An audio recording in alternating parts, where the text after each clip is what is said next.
Lubrizol, the inventor and global producer of FlowGuard Plus CPVC. Billions of feet of FlowGuard CPVC piping systems have been installed across the globe. Lubrizol has taken a local approach throughout our operation, and what that means is we have people local in the regions, we innovate in the regions, we buy raw materials in the regions, we manufacture and sell. So of course we're not tariff-free, but I think that we fared very well when we look across our markets and our businesses because we have products in the region. I come to Asia probably 4 or 5 times a year, and that's because this region is important for us. Owns and operates more than 100 manufacturing facilities and offices around the world. Over the years, Lubrizol's team of experts have dedicated themselves to creating an array of CPVC solutions for providing better water management systems to their consumers. This has led to significant increase in demand. To meet the flourishing CPVC piping demand, Lubrizol has invested nearly $50 million in setting up the CPVC compound plant in Dahej, Gujarat. Warren Buffett has made thousands of investment decisions in his career. He has backed banks, insurers, railways, energy companies. But in 6 decades of doing business in India, his company has never written a check this large. $150 million, Gujarat 2025. And it's not going into fintech, not into AI, it's going into pipes. Stay with me because this story is much bigger than it looks. Hi, this is Indranil and you are watching the Spotlight Media and Technology. Let's start with the facts.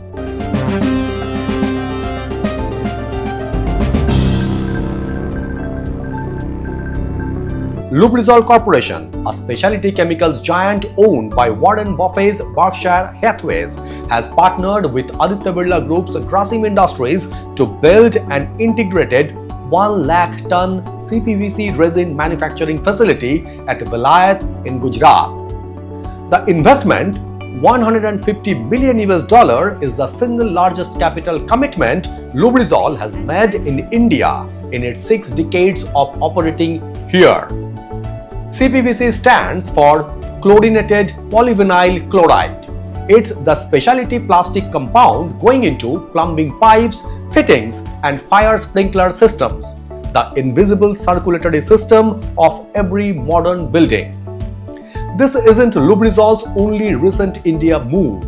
They have doubled capacity at their CPVC compound plant in Dahej, expanded their specialty chemicals facility in Navi Mumbai, opened a medical tubing facility in Chennai. Total India investment across recent years, $350 million. Birla is the centerpiece, but it's part of a much larger deliberate, systematic repositioning of Lubrizol's entire India footprint.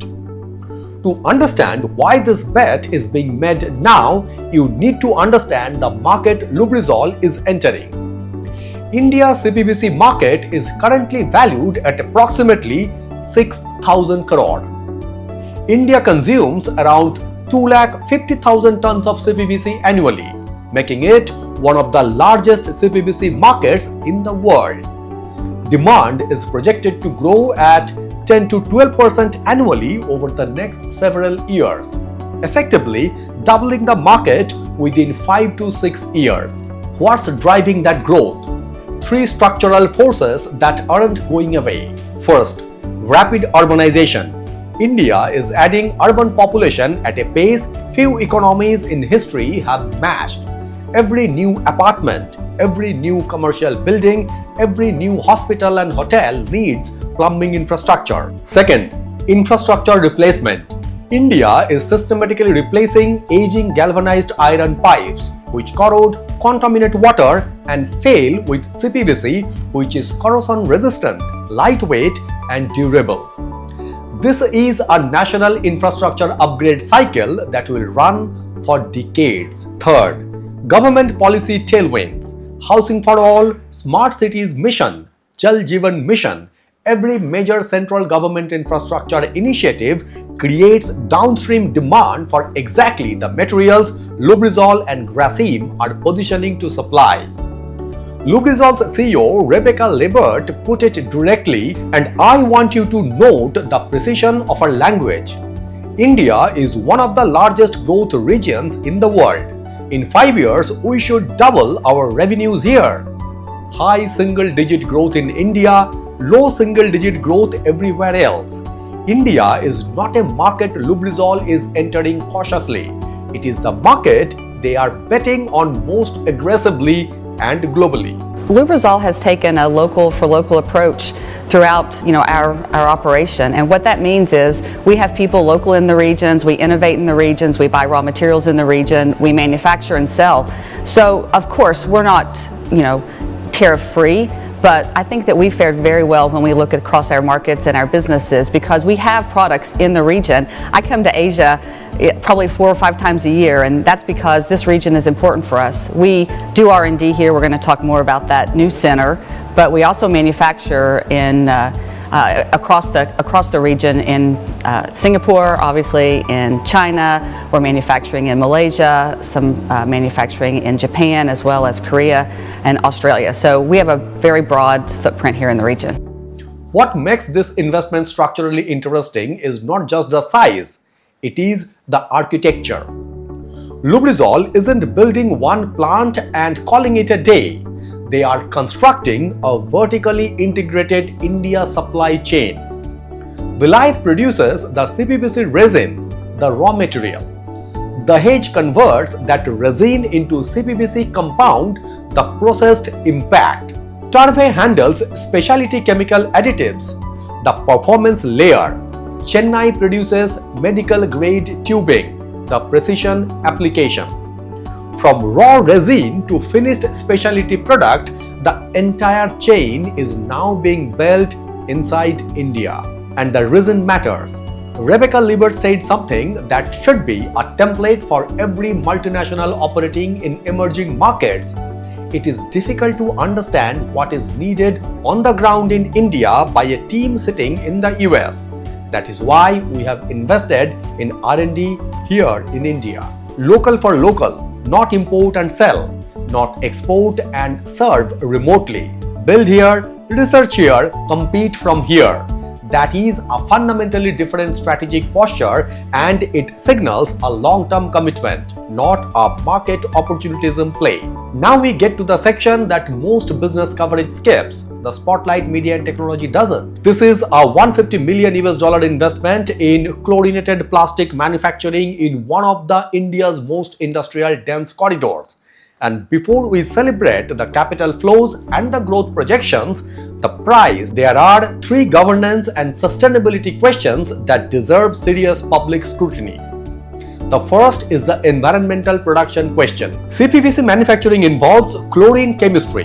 The chlorination process converting PVC to CPVC requires handling of chlorine gas and generates byproducts that include chlorinated organic compounds, some of which carry documented environmental and health risk. Wastewater management, air emission controls, and worker chemical exposure protocols are not peripheral concerns, they are central to the responsible operation of this facility. Vilayat sits within Gujarat's industrial belt, a region that has faced documented scrutiny over industrial pollution in the past. The question for regulators, civil security, and investors alike is this: what specific environmental standards will this facility operate under? Who monitors compliance, not a ribbon cutting, but at full 1 lakh ton operational capacity, and are those standards benchmarked to global best practice? And are those standards benchmarked to global best practice or to minimum Indian regulatory compliance? The second is the end of life and circulatory question. CPVC pipes are embedded inside walls. They go underground. They became part of the built environment for 50, 60, sometimes 100 years. When buildings are demolished, when infrastructure is replaced, CPVC is extraordinarily difficult to separate, collect, and recycle. India is currently in the early stage of building cities and infrastructure that will define its urban landscape for the next century. The materials choices being made today are being locked into the ground today. What is the long-term circulatory framework for the CPVC that will be embedded in India's infrastructure? Is there a take-back program, an end-of-life protocol, or are we solving a short-term infrastructure problem while creating a long-term material waste problem that a future generation will inherit? The third is the ESG commitments versus operational reality question. Lubrizol is a Berkshire Hathaway company. Grasim is part of Aditya Birla Group, one of India's most prominent conglomerates, with published sustainability commitments across its businesses. Across Lubrizol, we're proud to say our science delivers sustainable solutions that advance mobility, improve well-being, and enhance modern life. Sustainability is embedded in our company purpose, a foundational part of our strategy and integral to our new product development. From clean fuels to clean water and clean hands, Lubrizol is innovating for impact, for our customers, and for consumers across the world. Both entities carry significant ESG positioning publicly. The governance questions is straightforward. Will the Vilayat facility be held to the ESG standards both parent companies articulate in their annual reports, or will sustainability be the brand narrative while the joint venture operates to minimum regulatory compliance? This is not a cynical question. It is a necessary one, because the gap between ESG commitment and ESG operation is where accountability lives and where institutional investors, regulators, and civil society need to be paying attention. Step back from Gujarat for a moment and look at the global frame. The shift from metal pipes to plastic plumbing infrastructure, from galvanized iron to CPVC and UPVC is one of the quietest but most consequential materials transition happening across the developing world right now. It's happening in South Asia, Southeast Asia, Africa, the Middle East. Every urbanizing economy is making this transition and they are all looking for supply. India, with its scale, its manufacturing cost competitiveness, and now its vertically integrated CPVC supply chain is positioning itself to become the global manufacturing hub for this transition. When Warren Buffett backs a bet of this magnitude, markets pay attention. When that bet is in the foundational materials going into the infrastructure of the world's fastest growing economies, policymakers, regulators, and civil society need to pay attention too. 6,000 crore market, 150 million US dollar investment, 60-year milestone, 10 to 12% annual growth, Berkshire Hathaway, Aditya Birla, Gujarat. The numbers are compelling. The strategic logic is sound. The capital commitment is real. But India's infrastructure decade, the decade that will determine what kind of cities 1.4 billion people live in for the next 100 years, deserves more than compelling numbers.